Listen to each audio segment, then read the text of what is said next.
अरिहन्ताणाम् ॐ नमो अरिहन्ताणाम्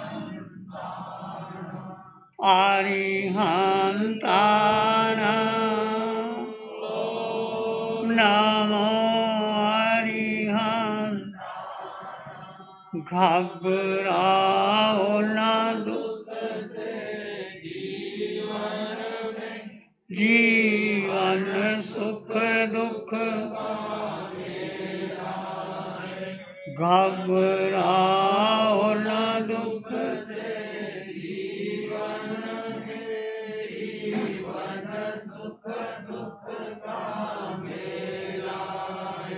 शरणा ले लो अरिहंतों का शरणा ले लो अरिहंतों का क्यों करता व्यर्थ झमेला है प्रभु सिमरण की बेला अरिहंताणाम्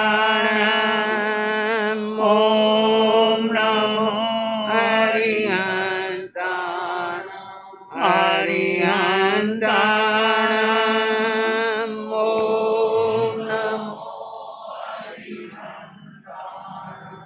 नमो नमो अरिहंताणाम् नमो नमो अरिहंत परमात्मा महावीर एक क्षेत्र में विराजमान जिनकी अनंत अनंत करुणा बरस रही है, उस प्रभु की अनंत करुणा, अनंत मैत्री, अनंत ज्ञान को अनंत अनंत नमन। प्रार्थना कृतज्ञता के भाव शासनपति भगवान महावीर जिनका धर्म शासन, धर्म संग, धर्म तीर्थ में हम सब धर्म का अमृत पान कर रहे हैं, उस प्रभु की वाणी को, प्रभु की साधना को, प्रभु की मैत्री को अनंत अनंत नमन। प्रार्थना कृतज्ञता के भाव भगवान महावीर की वाणी उपासक दिशांग सूत्र में आपके सामने आ रही है। उपासक दिशांग में 10 श्रावकों का वर्णन आता है। प्रभु ने 2 धर्म बताए, श्रावक का धर्म और साधु का धर्म। साधु के 5 महाव्रत हैं, 5 सुमति, 3 गुप्ती हैं। श्रावक के 12 अनुव्रत हैं, आगे जितनी भी साधना कर सकते हैं। 2 श्रावकों का वर्णन आप सुन चुके हैं, अनंत श्रावक और कामदेव। जब व्यक्ति कुछ साधना करता है तो उसके जीवन में परीक्षा भी होती है। कोई उदय कर्म आता है, कोई देव परीक्षा लेते हैं, कोई त्रियंच का भी उपसर्ग आ सकता है। भगवान महावीर को 3 प्रकार के उपसर्ग आए, त्रियंच का भी आया, देव का भी आया, मनुष्य का भी आया, और भगवान ने कितनी समता से सहन किया। तो हम देखते हैं 3रा अध्ययन है चूलनी पिता। चूलनी पिता उनकी बेटी होगी, उनके नाम से, कई बार बेटे के नाम से या माँ के नाम से जाना जाता है। चूलनी पिता कहते हैं कि इसकी पुत्री चूलनी होगी, इसका नाम चूलनी पिता पड़ गया। कभी कभी संतान अपने माता पिता से भी आगे बढ़ जाती है। शास्त्रों में इसे अति संतान कहा जाता है। जैसे भगवान महावीर त्रिशला और सिद्धार्थ दोनों देवलोक चले गए, क्योंकि बाद में उन्होंने श्रावक व्रत लिए थे, और भगवान महावीर निर्वाण प्राप्त कर लिया, सिद्ध गति में चले गए। ऐसे हम देखते हैं कि कौन व्यक्ति किस स्थान पर कार्य करता है। तो शास्त्रों में माता पिता के नाम पर भी बालकों के नाम पड़ जाते हैं, जैसे मृगा पुत्र, थावच्चा पुत्र, तेतली पुत्र आदि। चूलनी पिता धनवान था। कितना धन था उस समय में? 24 करोड़ की संपत्ति। कागज के नोट नहीं थे, सोना, सुनैया, स्वर्ण मुद्राएं थी उनके पास, और उन्होंने 3 विभाग कर दिए। 8 करोड़ की संपत्ति तो व्यापार में लगा दी, 8 करोड़ की संपत्ति उन्होंने सुरक्षित रख ली, फिक्स डिपॉजिट। जैसे आप भी अपने घर में फिक्स डिपॉजिट रखते हैं, कभी भी कोई काम आता है, किसी की शादी है, कोई बीमारी है, कोई किसी को देना पड़ जाता है, तो फिक्स डिपॉजिट भी आपको रखना चाहिए। आप रखते हैं कि नहीं रखते? मुझे नहीं पता, रखते हैं ना? सब ने रखा है, अपने संभाल के, सब ने संभाल के रखा हुआ है कि कभी भी आवश्यकता पड़ जाती है। और फिक्स डिपॉजिट रखना चाहिए। अचानक बीमारी आ जाती है, फिर कौन मदद करेगा? शादी आ जाती है, कौन देगा? और भी कोई कारण हो सकती है। अच्छा, कहीं आपको दान देना होता है तो किसी की पूछने की ज़रूरत नहीं, मैं कैसे दूँ। कई बार पूछना पड़ता है कि पहले पिता कहता है बेटा घर में नहीं है, सलाह करके बात करेंगे। बेटा कहता है नहीं, पिता से बात करेंगे। कई बार ऐसे ही एक्सक्यूजेज हो जाते। ऐसा नहीं, एक श्रावक को अपनी पूंजी फिक्स रखनी ही चाहिए। सभी श्रावकों ने, चाहे अनंत श्रावक के पास 12 करोड़ की संपत्ति थी, कामदेव पर 18 करोड़ की संपत्ति, इसके पास 24 करोड़ की संपत्ति थी, और इतनी संपत्ति 3 विभाग कर दिए। एक तो व्यापार में लगा दिया, एक फिक्स रख दिया, और 8 करोड़ की संपत्ति घर के लिए, और कोई आवश्यक कार्य पड़े, किसी को देना हो, किसी को मदद करनी हो, उस तरीके से ऐसे उन्होंने तो 24 करोड़ की संपत्ति धनाढ्य था। और रहने वाला कहाँ का था? वाराणसी नगरी, बनारस नगरी, जो काशी नगरी कहते हैं, वाराणसी कहा जाता है, जब बनारस कहा जाता है, वहाँ का रहने वाला धनवान था। और काशी भी उस समय प्राचीन नगरी थी। प्राचीन समय में नगर से बाहर वो उद्यान में वाटिकाएं चैत्य होती थी, और वहाँ यक्ष आदि के मंदिर होते थे। काशी के बाहर एक कौष्टिक नाम का एक उद्यान था, कौष्टिक उद्यान। और भगवान महावीर उस समय कौष्टिक उद्यान में पधारते हैं, और चूलने पिता को पता चलता है कि भगवान पधारे हैं, तो एक मन में एक भाव होता है। जैसे संत आपके नगर में आते हैं तो आप उनको दर्शन करने जाते हैं, बेनती, आहार की बेनती करते हैं, पूछते हैं कि महाराज की आवश्यकता हो किसी चीज़ की, तो ये एक श्रावक और साधु का एक कर्तव्य होता है। आप जानते हैं कि धन तो आपके पास होता है, हमारे पास धन होता नहीं। रोटी कपड़ा मकान हम आपसे लेते हैं, स्थान भी आपसे लेते हैं, कुछ लेते हैं आज्ञा से लेते हैं। तो उसमें यदि आप उसका समविभाग करते हैं तो बहुत बड़ा आप नजरा कर सकते हैं, पुण्य कमा सकते हैं। देश की व्यवस्था ऐसी होती है, कई बार देश को संकट आ जाता। महाराणा प्रताप को किसने मदद करी थी? भामाशाह। आज भी नाम भामाशाह का आता है। सारी सामग्री उसने दे दी कि मुगलों के अधीन ना रहना पड़ा। तो ऐसी व्यक्ति समय होता है तो उस समय आता है नाम। तो चूलनी पिता धनाढ्य थे, और वाराणसी नगरी सुंदर नगरी थी, और जैसे नालंदा पावापुरी संस्कृति के प्रसिद्ध केंद्र रहे हैं उस समय में। आज नालंदा पावापुरी का नाम नहीं आता, उस समय थे। तो सच्ची भक्ति आज्ञा का पद, देव ऋषियों की गीता, जैसे जो गीता कैसे बनी, कृष्ण ने उपदेश दिया तो गीता बन गई, ऋषियों ने कुछ वाणी कही तो उपनिषद बन गए, महावीर ने जो कुछ गंधर्व गौतम को कहा तो वो महावीर की वाणी हो गई, बुद्ध ने आनंद को संदेश दिया तो वो बुद्धवाणी हो गई। ऐसे हम देखते हैं कि जो हमारे पास शास्त्र हैं उनके हिसाब से हम चलते हैं। तो चूलनी पिता ने सुना कि भगवान महावीर पधारे हैं कौष्टिक उद्यान में।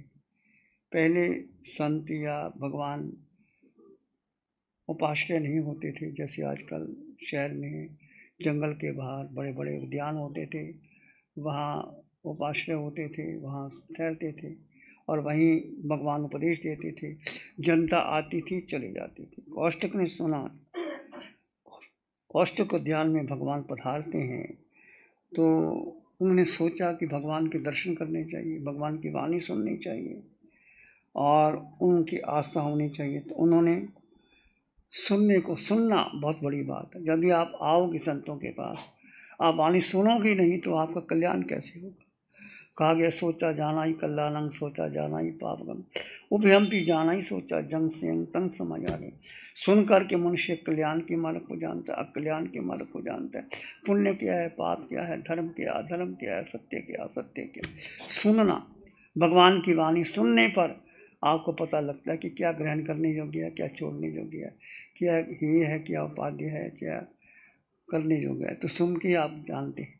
तो उन्होंने भी सोचा कि मुझे भगवान की वाणी सुननी चाहिए। भगवान को कभी कभी माता पिता बंधु सखा के रूप में स्वीकार कर लिया जाता है। जैसे अर्जुन और कृष्ण का संबंध एक सखा का संबंध भी था। कृष्ण अर्जुन को रथ खींचते हैं, सारथी बनते हैं, और जब ऐसा समय आता है युद्ध के अंदर तो कृष्ण ही समझाते हैं, अर्जुन अब तेरा समय आ गया है, अब तू पीछे मत हट, युद्ध करना तो युद्ध करना ही पड़ेगा। जब सब कुछ समझा दिया, जब दुर्योधन मानने को तैयार नहीं, 5 पांडव 5 गांव देने को भी तैयार नहीं, तो फिर इसके लिए तो कुछ करना ही पड़ेगा। इस कारण से उन्होंने बच्चों को चुप करा लो जरा बहन। कृष्ण और अर्जुन का संबंध एक बनता है जैसे राम और हनुमान का संबंध। हनुमान राम को अपना भगवान मानते हैं और आप दास बन के उनके चरणों के नीचे ही रहते हैं। हनुमान स्वयं को राम का दास मानते हैं। कभी कभी द्रौपदी जैसा आत्मसमर्पण भी हो जाता है। मीरा ने कैसा समर्पण किया, कृष्ण ने, द्रौपदी ने कैसे समर्पण किया, और कैसे जब भरी सभा में द्रौपदी का अपमान किया जा रहा था और कैसे कृष्ण ने लाज बचाई थी, और एक ही समय था उस समय लाज बताने के लिए। ऐसे हम देखते हैं कि जहाँ राम का नाम आता है वहाँ हनुमान का आता है, द्रौपदी का आता है तो कृष्ण का आता है, मीरा का आता है तो कृष्ण का नाम आता है। इसके पीछे क्या है? समर्पण भाव। जब तुम्हारे हृदय में एक गहन समर्पण का भाव, श्रद्धा का भाव, आत्मीयता का भाव आ जाता है कि सब कुछ मेरे वही है।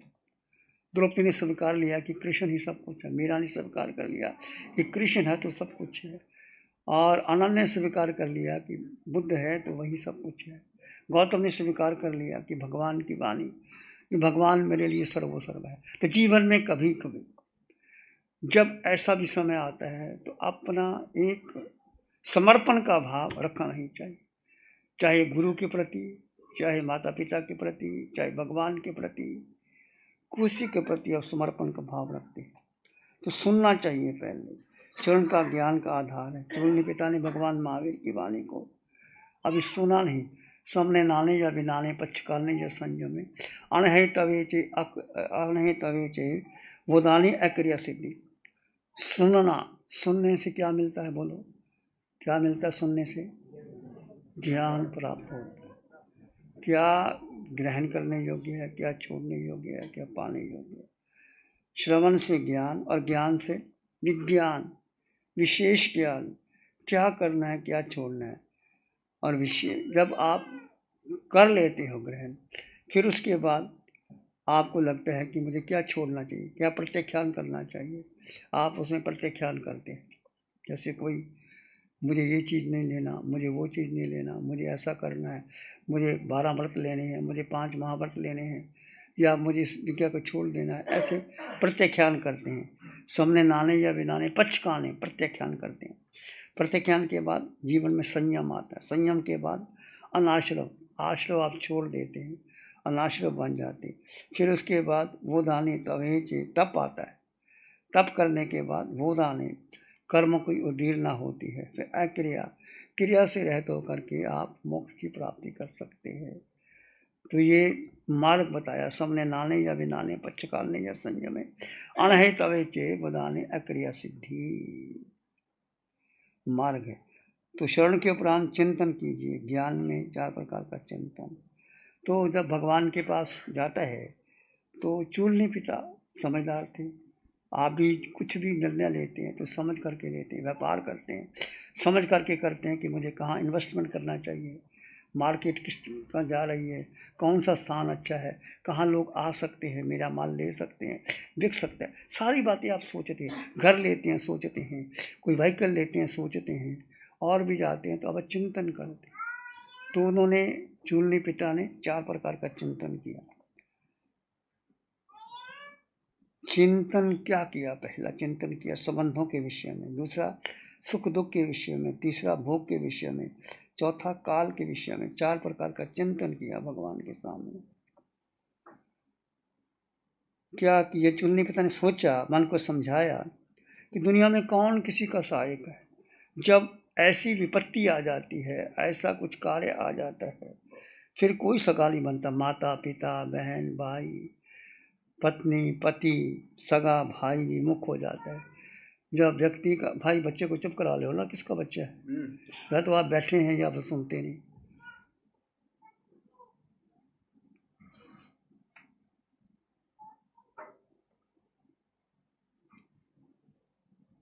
जब भाग्य ही उल्ट हो जाता है, कर्म साथ नहीं देते, विपत्ति खड़ी हो जाती है, तो चीन ने पता नहीं सोचा, देवी विमुखता जाते न कोस्यति सहायवान, माता पिता भार्या भ्राता मातृ सहोदय, माता पिता पत्नी वतन, एक वतन से उत्पन्न होने वाले, एक घर के जाए, एक ही कोख से जलने वाले माता पिता भाई अलग हो जाते हैं, बहन अलग हो जाती है, कोई आलम्बन नहीं रहता। सोचा कि पहला चिंतन किया कि मन को समझाया कि कोई अपना नहीं है तो फिर किसके बारे में सोचे।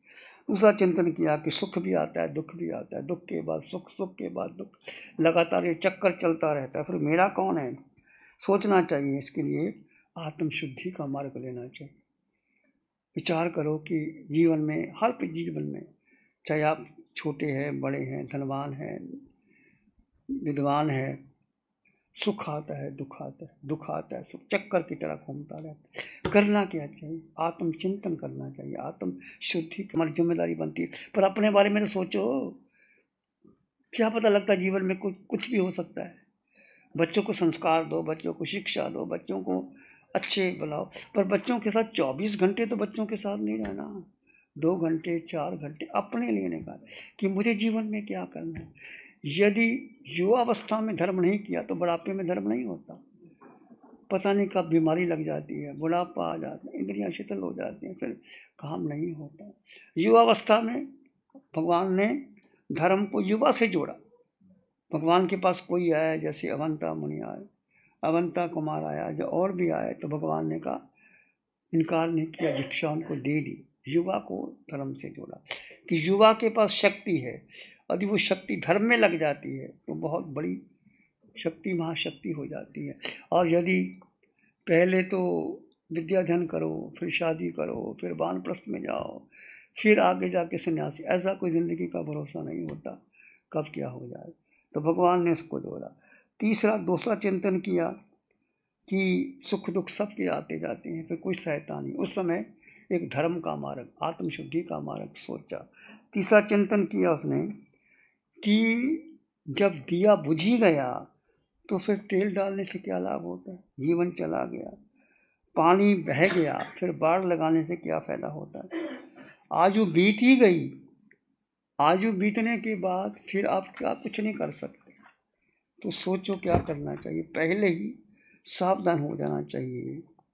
तो चूलनी पिता ने सोचा कि मेरा अब मैं वृद्ध हो गया हूँ और मुझे अपने संसार से विरक्त हो जाना चाहिए, कि नश्वर जीवन को मुझे आगे बढ़ा देना चाहिए। फिर चिंतन किया कि सुख दुख तो आते हैं जाते हैं, मुझे अपनी शांति के लिए ये परिवार का मोह छोड़ देना चाहिए और एकांत में जाके साधना करनी। पुराने ज़माने में पौषधशाला हुआ करती थी और उस समय श्रावक पौषधशाला में जाते थे, साधना करते थे, पौषध करते थे, समाहिक करते थे, आत्मचिंतन करते थे, भगवान के समर्थन में जाते थे। इस प्रकार उसने सोचा कि क्या पता आज नहीं किया कल करेंगे। कहा गया never put off till tomorrow but you can do today. भविष्य पर मत डालो, आज नहीं कल कर लूँगा, कल नहीं परसों कर लूँगा, परसों से कर लेंगे, नहीं। काल करे आज करे, आज करे सो अब, काल करे सो आज कर, आज करे सो अब, पल में प्रलय होगी, फिर करेगा कब। सोचते सोचते मैं कल करूँगा, परसों करूँगा, चौथे करूँगा, फिर ऐसा नहीं होता। अभी तुरंत जो करना है अभी ही कर लेना चाहिए। यह कार्य मैं फिर करूँगा नहीं, तुरंत कर लेना चाहिए। तो चुननी ना सोचा उन्होंने कि मुझे अब घर में नहीं रहना चाहिए, मेरी उम्र बीतती जा रही है, संपत्ति का भरोसा नहीं। तो उसने फिर चूलनी पिता ने भगवान के पास आया, भगवान ने उनको धर्म दिया, श्रावक व्रत ग्रहण कर लिए, 12 अनुव्रत ग्रहण करके घर में काफ़ी समय तक रहता है। फिर वो क्या चला जाता है, पौषधशाला में चला जाता है। जैसे आनंद गए, कामदेव गया, उस समय पौषधशाला बनी होती थी। पौषधशाला में जा कर के वो उन्होंने एक कुशा का आसन बनाया, आसन पर बैठ जाता है, कोई मखमल के गद्दे नहीं लिए, कुशा का आसन बनाया और वहाँ रह करके तपस्या का जीवन जी रहा है। पौष्यशाला ले रखी है। फिर उसके बाद में इसके जीवन में भी परीक्षा आती है। जब व्यक्ति साधना करता है तो कोई ना कोई उपसर्ग देव आ जाता है, या कोई शरीर का कष्ट आ जाता है, या कोई अपना ही मन विचलित हो जाता है, कोई कारण बनता है। तो जब देखा इसने, चोरनी पिता ने, कि अब मुझे अपना सारा संपत्ति जो भी थी 24 करोड़ की संपत्ति, 3 बेटे थे उसके, तीनों ही बहुत बुद्धिमान, योग्य, संपन्न, विनीत, जो पिता कहता था उसकी बात को सुनते थे। तो बेटे को पिता की बात सुननी चाहिए, दोनों का एक मित्रवत संबंध होना चाहिए। आगे आगे तभी घर चलता है, परिवार चलता है, समाज चलता है, देश और राष्ट्र चलता है। ऐसे ही चूलनी पिता ने अपने बड़े बेटे को बुलाया कि देखो, अब मैंने जो कुछ करना था कर लिया, अब तुम्हारी जिम्मेदारी है, तुम घर को संभालो, जो करना करो। सारा भार, बहुत समृद्ध था, वाराणसी का राजा जैसा था, सेठ था, 24 करोड़ की संपत्ति थी, लोग सलाह लेने आते थे। अब अनाउंसमेंट किया, उसने भी प्रीति भोज दिया होगा, बड़े बेटे को सब सौंप करके वो दीक्षा ले, श्रावक व्रत लेकर के अब पौष्यशाला में चला जाता है। पौष्यशाला में जाने के बाद अब उसका भी बहुत बड़ी परीक्षा होती है। देव उपसर्ग आता है, और कैसे देव का उपसर्ग आता है और कैसे वो उसमें पार करता है और कैसे वो निकलता है, इसकी चर्चा फिर हम आपके सामने करेंगे। तो आप भी जीवन में साधना करते हैं तो घबराना नहीं। साधना करते करते कभी संकट भी आता है, कभी शरीर साथ नहीं देता, कभी मन साथ नहीं देता, कभी बुद्धि। इसलिए मन, बुद्धि और इंद्रियों को अलग कर दो। ये आपने साधना करनी है जीवन में, तो मन को और बुद्धि को, इंद्रियों को अलग करके अपनी आत्मा में, जीव में स्थित होने का प्रयास करो। फिर आप शक्तिशाली, संपन्न बन जाएंगे। इसकी चर्चा हम कल करेंगे। कैसे चूलनी पिता पर उपसर्ग आते हैं, एक मिथ्यात्वी देव आता है, उसको डिगाने के लिए भयंकर उपसर्ग देता है, और कैसे वो सहन करते हैं और कैसे वो आगे बढ़ते हैं, कल चर्चा करेंगे। ध्यान करें, आंखें बंद, मन वचन काया शांत, शरीर शांत, विचार शांत, सृष्टि शांत, वातावरण शांत, हर दिशा, हर किनारा शांत, शांत शांत। सिर के सिरे से पांव के अंगूठे तक अपने भीतर शुद्ध चेतना का एहसास कीजिए।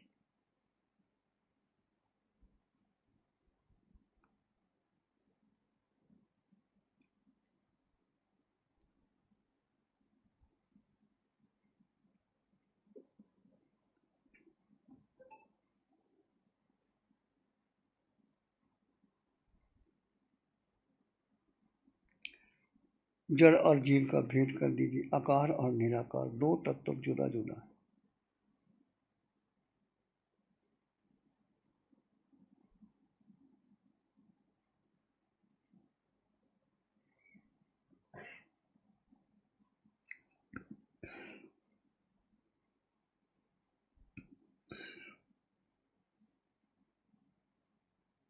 इस आकार में निराकार आत्मा, अष्टगुणों से युक्त आत्मा, पूरे ब्रह्मांड में मेरा अपना अस्तित्व है, चेतना है।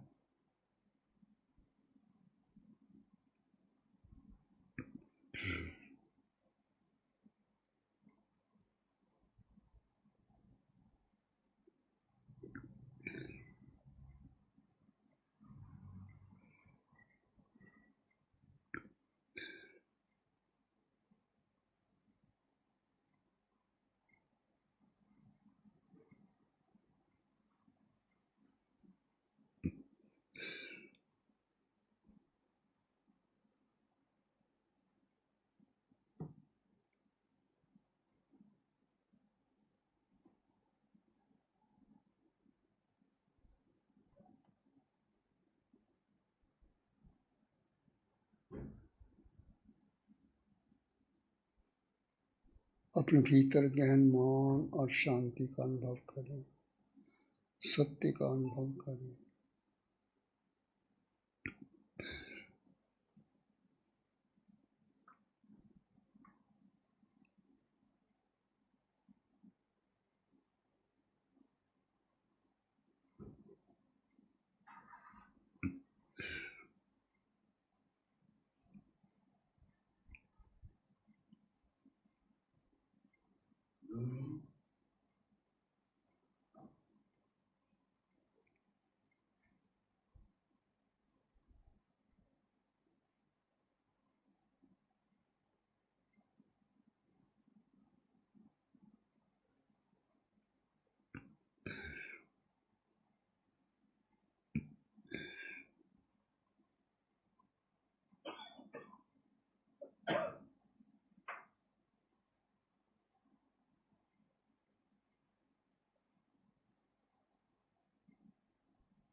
किसी विचार को महत्व ना दे, मन को महत्व ना दे, बुद्धि को महत्व ना दे, अपने भीतर गहन मौन और शांति का अनुभव कर, सत्य का अनुभव कर। एक आत्मा, एक सत्य है, तुम हो।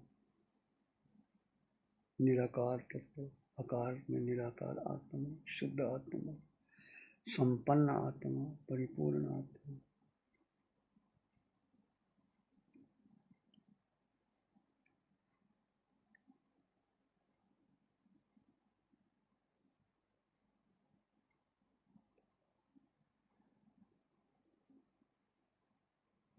अपने भीतर मंगल का भाव लाएं, प्राणी मात्र के लिए मंगल की कामना कीजिए।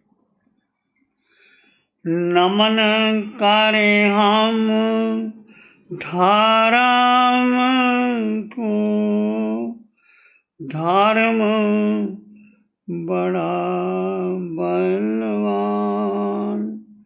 नमन करे हम धर्म को, धर्म बड़ा बलवान।